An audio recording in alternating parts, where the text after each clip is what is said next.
Hello అందరికీ నమస్తే, welcome back to Rukmi vlogs. నేను మీకు ఈరోజు ఒక పఫ్ స్లీవ్స్ బ్లౌజ్ది కటింగ్ చూపిస్తున్నాను. సైజ్ వచ్చేసి 34 ఇంచెస్ అనమాట. 34 inch sleeves, 34 inch chest, 27 inches west అనమాట. ఆ సైజు బ్లౌజ్ మీకు చూపిస్తున్నాను, స్మాల్ సైజు. ఆ బ్లౌజ్ మీ కటింగ్ ఇప్పుడు నేను చూపిస్తాను చూడండి. ఫస్ట్ వచ్చేసి నేను లెంత్ వచ్చి ఈ బ్లౌజ్ లెంత్కి లెంత్ 13.5 తీసుకున్నాను. లెంత్ లైనింగ్ కట్ చేసుకుందాం. ఫస్ట్ మనము నీట్గా లైనింగ్ సెట్ చేసుకోవాలి. ఫస్ట్ కొంచెం ఎక్కడైనా ఫోల్డింగ్ ఉన్నా కూడా దాన్ని ఐరన్ చేసేసుకోవాలి నీట్గా. ఎందుకంటే ఖచ్చితంగా ఫోల్డింగ్ ఉందనుకోండి ఎక్కువ తక్కువ వస్తాయి ఫిట్టింగ్లో కూడా. అందుకని సో నీట్గా ఫోల్డ్ చేసుకొని ఐరన్ చేసుకోవాలి. క్లాత్ని చిన్న ఫోల్డ్ లేకుండా కూడా నీట్గా చేసుకోవాలన్నమాట. అప్పుడు పర్ఫెక్ట్ కటింగ్ వస్తుంది. చూస్తున్నారు కదా, ఇట్లా వచ్చిన తర్వాత నేను 13.5 ఇంచెస్ లెంత్ అనమాట. 34 చెస్ట్, 27 వెస్ట్, 13.5 లెంత్. ఇట్లా ఫస్ట్ నేను స్టిచ్చింగ్ కోసమని ఒక 1/2 ఇంచ్ మార్కింగ్ వేసుకుంటున్నాను బాటమ్కి. ఇప్పుడు నేను లెంత్ తీసుకుంటున్నాను చూడండి, లెంత్ 13.5. అయితే ఇప్పుడు దీన్ని బ్యాక్ డౌన్ వచ్చేసి నెక్ వచ్చేసి నాకు 9.5 ఇంచెస్ ఉంది. సైజు చిన్నది కాబట్టి నేను 9.5 ఇంచెస్ ఉంది కాబట్టి నేను ఒకటే అంటే టోటల్ షోల్డర్ వచ్చేసి 14. దాంట్లో నేను ఏం చేసినానంటే 4 ఇంచ్ మైనస్ చేసి 5 ఇంచెస్కి పెట్టుకున్నాను.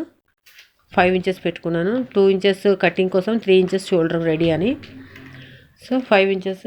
తర్వాత చెస్ట్ వచ్చేసి మనకి 34 ఉంది కదా, నేను ఒక 1/4 ఇంచు తక్కువ పెట్టుకున్నాను. 34కి అంటే 33 ముక్కాలన్నమాట. అట్లా పెట్టుకున్నాను. ఎందుకంటే 1/4 ఇంచ్ వెనకాల ఎక్కువ బ్రాడ్గా ఉంది కాబట్టి సరిపోతుంది. ఒక 1/4 ఇంచ్ తక్కువ తీసుకోండి.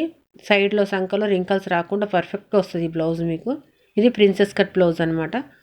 ఇప్పుడు నాకు హార్మోల్ వచ్చేసి 15 ఉంది. ఇట్లా నేను కిందికి డౌన్కి హార్మోల్కి 5 ఇంచెస్ షోల్డర్ పెట్టుకొని 5 ఇంచెస్ కిందికి డౌన్కి సంకకని దింపినాను అనమాట. టోటల్గా నాకు రౌండ్ వచ్చేసి 15 వచ్చేసింది హార్మోల్ రౌండ్. నెక్ డౌన్ తీసుకుంటున్నాను. నెక్ 10 తీసుకున్నాను. నేను 9.5 ఉంది. ఒక 1/2 ఇంచ్ స్టిచ్చింగ్ కోసం వదిలి 10 తీసుకున్నాను టోటల్గా. ఇప్పుడు చూడండి, పాట్ షేప్ నెక్ అనమాట. పాట్ షేప్ నెక్లో బ్రాడ్గా కొంచెం బ్రాడ్ వస్తుంది కాబట్టి ఒక 1/4 ఇంచు నేను అదే చెస్ట్ వెడల్పులో హార్మోల్కి చెస్ట్కి పెట్టుకున్న మధ్యలో దాన్ని కొంచెం ఒక 1/4 ఇంచ్ తక్కువ పెట్టుకున్నాను. ఎందుకంటే ఇది నెక్ బ్రాడ్ అయినప్పుడు కొంచెం జరుగుతుంది కాబట్టి అది సరిపోతుంది అనమాట. రింకల్స్ రాకుండా బ్లౌజ్ నీట్గా కూర్చుంటుంది. ఇట్లా పాట్ షేప్ డిజైన్ వేసుకున్నాను నేను. చూస్తున్నారు కదా, ఇప్పుడు నేను కటింగ్ చేసేస్తా దీన్ని.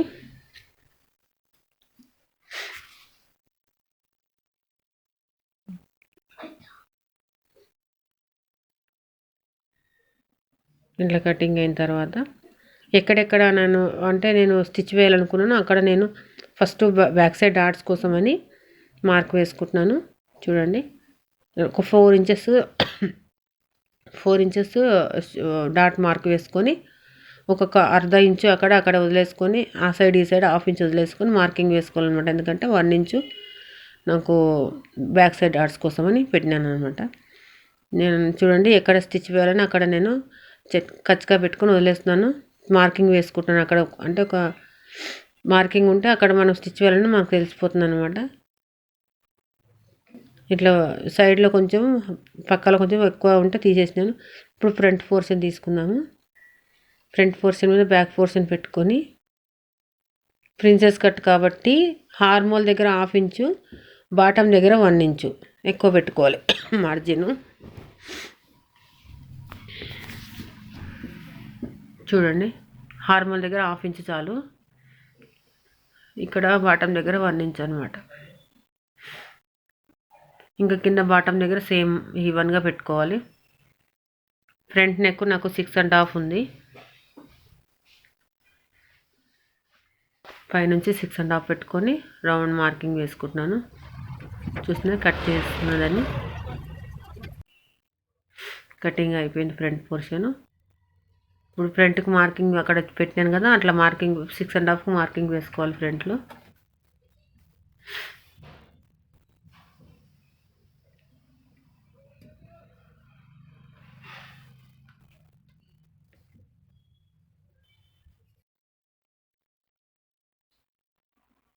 రౌండ్ నెక్ అనమాట అది.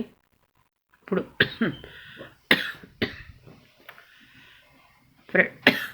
Sorry, front neck extra cutting కూడా తీసేసుకుంటున్నాను, ఒక 1/2 ఇంచు. తర్వాత డాట్స్కి వచ్చి పాయింటెడ్ వచ్చేసి 10 ఇంచెస్ అనమాట. నాకు ఫ్రంట్ నుంచి ఒక 3.5 అంటే పావుదొక్క 4 ఇంచులు పెట్టుకున్నాను నేను మెయిన్ డాట్స్కి. ఇట్లా పెట్టుకొని తర్వాత చూడండి మార్కింగ్ కింద బాటం నుంచి 3 ఇంచెస్ అనమాట. ఇక్కడ ఈ సైడ్ నుంచి ఒక 1.5 ఇంచు ఎక్స్ట్రా తీసుకున్నాను నేను. చూడండి ప్రిన్సెస్ కటింగ్ అనమాట. ఇట్లా పెట్టేసుకొని కట్ చేసేసుకోవాలన్నమాట. ఒక 1.5 ఇంచు ఎక్కువ తీసుకున్నాను నేను కింద, చూసినారు కదా. ఇప్పుడు ఫ్రంట్ నెక్ కూడా కట్ చేసుకుంటున్నాను. ఇప్పుడు లైనింగ్ మీద పెట్టేసుకొని మెయిన్ పీస్ మీద లైనింగ్ వేసేసి కట్ చేసుకోవడం అనమాట.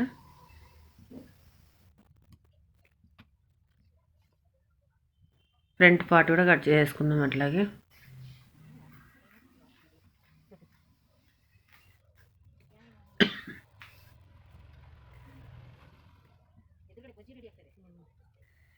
వీడియోని ఎక్కడ స్కిప్ చేయకుండా చూడండి, ఎందుకంటే కొన్ని టిప్స్, ఏదో ఒక చిన్న టిప్స్ అయినా మీకు ఉపయోగకరంగా ఉంటుంది మధ్యలో. ఫ్రంట్ పోర్షన్ కటింగ్ అయిపోయింది. ఇప్పుడు చూడండి ఆ మధ్యలో ఉన్న రెఫల్ కూడా కట్ చేసుకుందాము. బ్యాక్ సైడ్ కట్ రెఫల్ అనమాట, అది కూడా కటింగ్ అయిపోయింది. ఇప్పుడు స్లీవ్స్కి నేను 4 ఫోల్డ్ మీద మెయిన్ క్లాత్ వేసుకున్నాను. 4 ఫోల్డ్ అనమాట. క్లోజ్ ఉన్న నా సైడ్ ఉంది, ఓపెన్ ఉంది ఆపోజిట్లో అనమాట. నాకు 11 ఇంచెస్ అంటే నాకు 9.5 ఇంచెస్ స్లీవ్స్ లెంత్ కావాలి. సో నేను 6 ఇంచెస్ పెట్టుకున్నాను స్లీవ్స్కి లెంత్. మామూలుగా 3.5 ఇంచెస్ డౌన్ చేసుకొని నార్మల్గా ఒకట్లా వెడల్పులో నాకు ఒక 18 ఇంచులు 19 ఇంచులు వెడల్పు వచ్చింది అనమాట. క్లాత్ అంత పెట్టేసుకొని కట్ చేసుకుందాం. ఎందుకంటే బఫ్ స్లీవ్స్ కదా, బఫ్స్ వేసుకొని లైనింగ్ వేయట్లేదు దీంట్లో నేను. కిందనే బార్డర్ యూజ్ చేసుకుంటున్నాను. చూడండి ఇట్లా బార్డర్ యూజ్ చేసుకొని ఇట్లా రెఫల్స్ వేసి పఫ్ పెట్టేసి స్టిచ్ చేసుకుంటాను అనమాట. స్లీవ్ లూజ్ వచ్చేసి 5 ఇంచెస్ అనమాట. 5 ఇంచెస్కి పెట్టేసుకొని ఎక్స్ట్రా మార్జిన్ స్టిచ్చింగ్ కోసం కొంచెం మార్జిన్ వదిలేస్తున్నాను. ఇదనమాట అది బార్డర్కి మధ్యలో వస్తుంది అనమాట. అట్లాగా ఖచ్చితంగా పెట్టుకోవాలి, గుర్తుంటుంది అనమాట. అది చూసినారు కదా. ఇట్లా పఫ్ స్లీవ్స్ ఇట్లా గేదర్ చేసుకొని ఇట్లా స్టిచ్ చేసుకొని నేను ఏం చేసిన అంటే అన్ని వైపులా పైపింగ్ ఇచ్చేసి స్టిచ్చింగ్ చేసినాను అనమాట. స్టిచ్చింగ్ అయిన తర్వాత బ్లౌజ్ చూడండి టోటల్ స్టిచ్చింగ్ అయిన తర్వాత ఇట్లా అవుతుంది అనమాట. టోటల్ పైపింగ్, నెక్ కూడా పైపింగ్ ఇచ్చినాను, స్లీవ్స్ కూడా పైపింగ్ ఇచ్చినాను. నా వీడియో కనుక నచ్చినట్లయితే లైక్ చేయండి, షేర్ చేయండి. కొత్త వాళ్ళు ఎవరు ఉంటే సబ్స్క్రైబ్ చేసుకోండి. మీకు ఏమైనా డౌట్స్ ఉంటే కూడా కామెంట్ పెట్టండి.